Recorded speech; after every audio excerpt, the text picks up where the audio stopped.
waa mid ka mid ah afartii boqor ee dunida maamushay waa mid ka mid ah boqoradii ugu awoodda badnaa ee boqortooyadii kaldiyiinta oo xukuntay baabil wuxuu ahaa boqorkii afaraad ee dhulka iyo boqorkii ugu awoodda badnaa ee ka taliyay dhulka u dhaxeeya labada webi waa Furaad iyo Dajla wuxuu ka dhigay baabil boqortooyadii ugu xoogga badnayd xilligiisii wuxuuna ka dhisay beero soo laalaada oo cagaaran macbad weyn iyo albaabka caanka ah ee Ishtaar wuxuu galay dagaalo waaweyn oo culculus oo uu la galay ushuuriyiinta iyo masaaridii qadiimiga ahayd waa ninkii kibirka ku faanay xaq la'aan oo laba jeer burburiyey qalcaddii Qudus markii ugu horreysay wuxuu burburiyey sanadkii 587 ka hor dhalashadii Nabi Ciise calayhi salaam markii labaadna waxay ahayd sanadkii 597 ka hor dhalashadii Nabi Ciise calayhi salaam markaasi ayuu qabsaday dadka reer Qudus wuxuuna soo afjaray boqortooyadii ku saleysneed nasabkii Nabi Daawud calayhi salaam boqorkaasi waa Bukhtanasar ama Bakhtursha oo ka mid ahaa boqoradii xukuntay baabil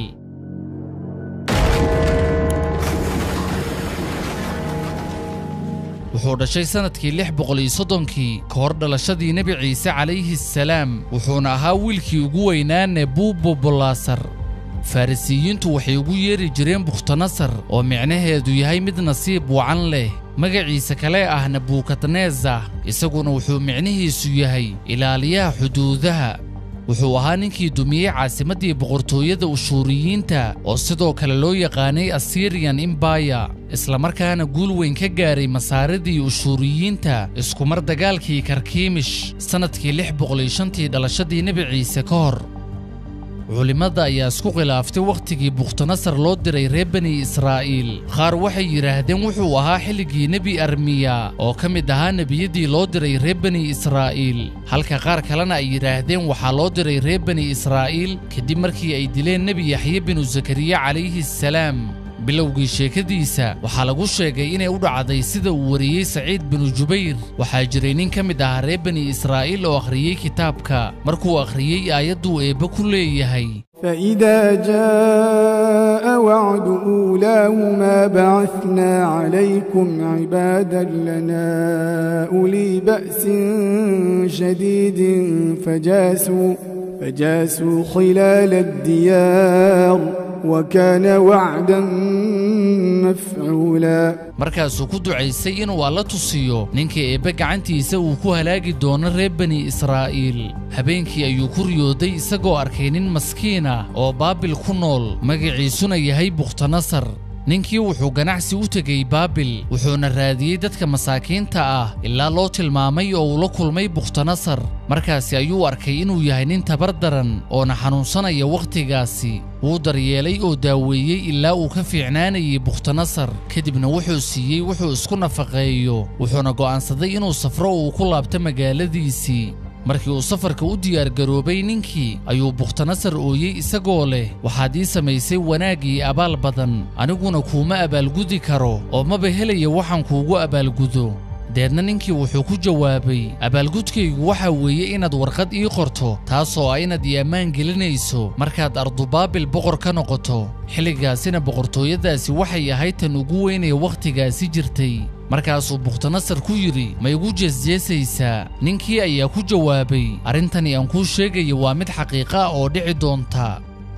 kadib boqor ka mid ahaa farisiyiinta loona yaqaanay Lahraasib ayaa doonay inuu ogaado xaaladda Shaam wuxuu u diray inuu ku kalsoon yahay waxaana safarkaasi ku wehelinayay Bukhtanasar oo ahaa xilligaasi nin faqiira waxaana loo raaciyay kaliya si uu ugu adeego Bukhtanasarna danta ugu jirtay kaliya waxay ahayd inuu cuntada la cuno safarkaasi haddaba markay tageen Shaam waxay arkeen ciidamo iyo hub badan taasoo cabsi ku beertay ninkii loo soo diray inuu xogta ka keeno Shaam laakiin Bukhtanasar wuxuu la fariisan jiray dadka isagoo weydiin jiray maxaa idin diidaya inaad duulaan ku qaadaan baabil haddaad duulaan ku qaadaan oo qabsataan ma jiro wax idinka celinaya maalkeeda dadkuna xilligaasi waxay ugu jawaabi jireen annagu dagaal ma naqaano markii ay ku soo noqdeen boqorkii ayay uga warrameen wixii ay soo arkeen ee rag hub iyo fardaba ahaa Bukhtanasar ayaa fariin u diray boqorkii Lahraasib isagoo ka codsaday inuu la kulmo si uu u sheego wixii dhacay intaasi kadib boqorkii wuxuu doonay inuu ciidamo u diro Shaam wuxuuna sameeyay la tashiyo si uu helo ciddii hogaamin lahayd ciidankaasi uu dirayo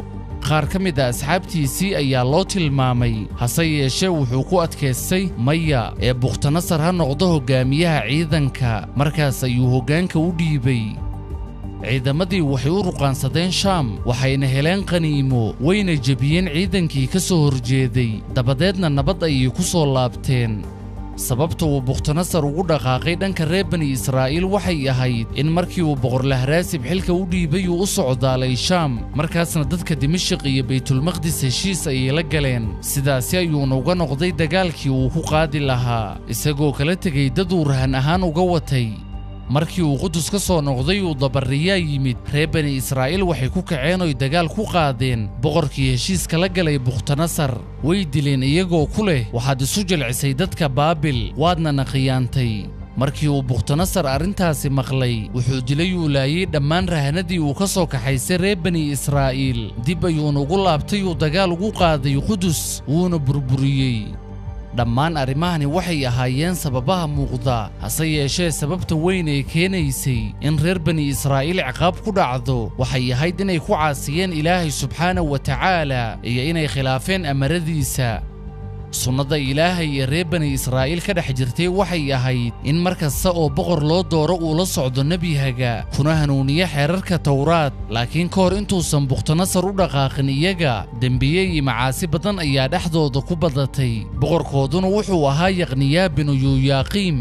ilaahay wuxuu u diray reer bani israa'iil nebi armiya waxaana la yidhaahdaa waa khadir calayhi assalaam hase yeeshee arrintaasi xaqiijin iyo sugnaan toona looma helin wuxuu nebi armiyaa dhexdooda joogay isagoo ugu yeeraya adeecidda ilaahay subxaanahu wa tacaala ugana digaya dembiyada xasuusinayana nimcooyinka eebba uu siiyey laakiin maysan dhegaysan markaasi ayuu ilaahay subxaanahu wa tacaala ku amray inuu uga diga ciqaabtiisa islamarkaana u sheego in haddii aysan ku soo noqon adeeciddiisa uu ku sallidi doono cid iyaga disho oolaysa carruurtoodana qafaalata magaaladoodana burburisa iyagana addoommo ka dhigata balse uma aysan jawaabin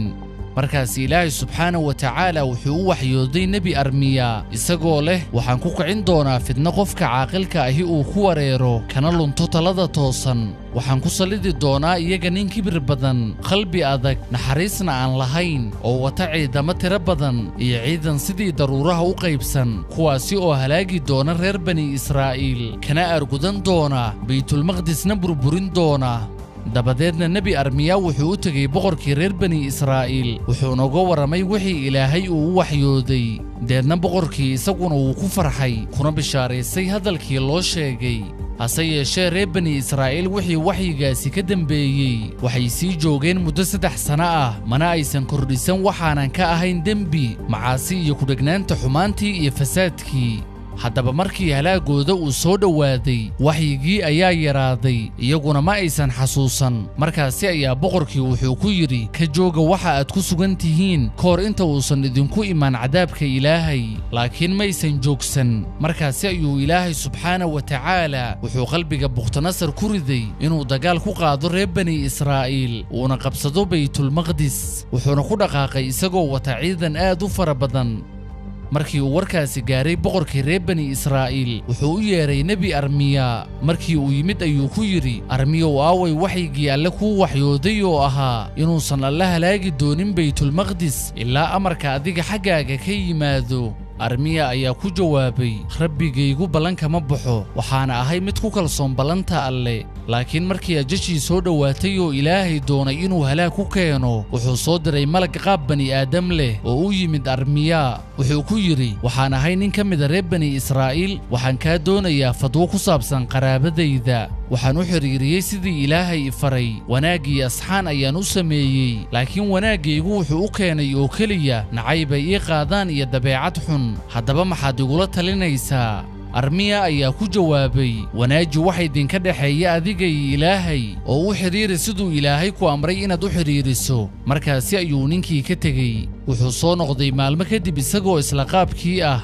armiya ayaa ku yidhi ma hagaajiyeen akhlaaqdoodii mana ka aragtay wixii aad rabtay ninkii ayaa ku jawaabay waxaan ku dhaartay eebbaa xaqa kugu soo diray ma aqaan wanaag qof bani aadam ahi u sameeya qaraabadiisa oo aanan anigu u samaynin waxaan iyaga u sameeyey xitaa wax ka fiican intaas balse waxay u kordhisay oo keliya dabeecad xun iyo dhaqan fool xun markaasi ayuu armiyaa ku yidhi una qoreerkaaga oo wanaaji iyaga dabadeedna wuu ka tegey muddo yar kadib bukhtanasar ayaa ku soo duulay baytulmaqdis isagoo wata ciidan tiro badan oo ka badan tirada ayaxa taasi waxay argagax ku riday reer bani israa'iil boqorkoodii ayaa ku yidhi armiya aaway ballantii rabbiga armiya ayaa ku jawaabay ballanta rabbigay waan ku kalsoonahay markaasi malaggii ilaahay subxaana wa tacaala soo diray si uu armiyaa u weydiiye fadwo ayuu haddana ugu yimid isagoo ku fadhiya derbiga baytulmaqdis wuxuuna ku celiyey hadalkiisii hore isagoo uga warramay dhibaatada reerkiisa iyo dulmiga ay sameeyeen wuxuuna ku yidhi nebigii ilaahayow wax kasta waan u dulqaadan jiray wixii maanta ka horreeyey maxaa yeele waxay ahaayeen wax aniga uu niga caraysiiya laakiin maanta waxaan ku arkay arrin weyn oo ilaahay ka carooday haddii ay ku sii nagaan lahaayeen halkii ay hore ugu sugnaayeen caradaydu maysan ku adkaateen korkooda laakiin maanta waxaan u carooday ilaahay dartiis waxaana kuugu imid si aan kuugu sheega xaaladooda waxaana kaa baryayaa ilaahaygii xaqa kugu soo diray inaad barido si uu u halaaga iyaga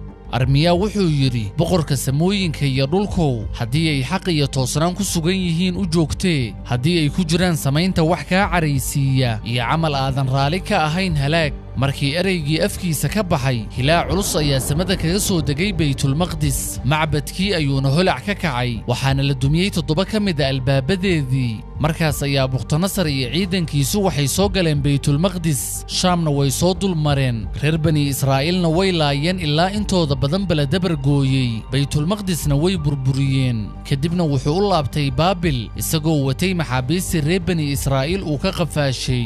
wuxuu ku amray in la soo ururiyo intii ku hartay baytulmaqdis dhammaan waana loo soo ururiyey wuxuu ka dhex doortay 100,000 oo wiilal ah wuxuuna u qaybiyey boqoradii iyo taliyayaashii la socday wuxuu reer bani israa'iil u qaybiyey 3 qaybood 3 meelood meel ayuu dilay 3 meelood meelna wuxuu dejiyey shaam 3 meelood meelna wuxuu u kaxaysay maxbuus ahaan ugu dambayntiina bukhtanasar wuxuu ku laabtay baabil wuxuuna ku sii joogay awooddiisa intii ilaahay u oggolaaday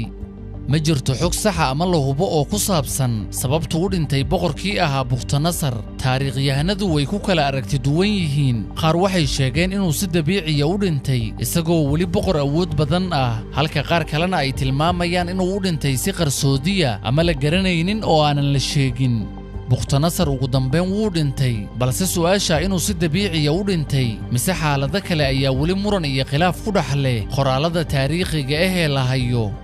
ugu dambayntii saaxiibada sharafta leh inta badan riwaayadaha aan ku soo bandhigay muuqaalkan ee ku saabsan bukhtanasar ma lahan ila sugan oo lagu kalsoonaan kara 100% mana ku jiraan kitaabka ilaahay subxaanahu wa tacaala ama sunnada rasuulka naxariisi nabadgelyo korkiisa ahaatee balse inta badan waa riwaayado israa'iiliyaad ah oo aanan la xaqiijin karin sidoo kalena la beenin karin sida uu nabigeena Muhammad sallallahu alayhi wasallam inoo sheegayba nebigu wuxuu yidhi laa tusaddiquuhum walaa tukadibuuhum hana rumaysanina warkooda hana beeninina waxaan ilaahay subxaanahu wa tacaala ka baryaynaa inuu dembigeenna iyo kan waalidkeennaba dhaafo wasala allaahumma wasallim calaa nabiyina muxamed wassalaamu calaykum waraxmatullaahi wabarakaatuh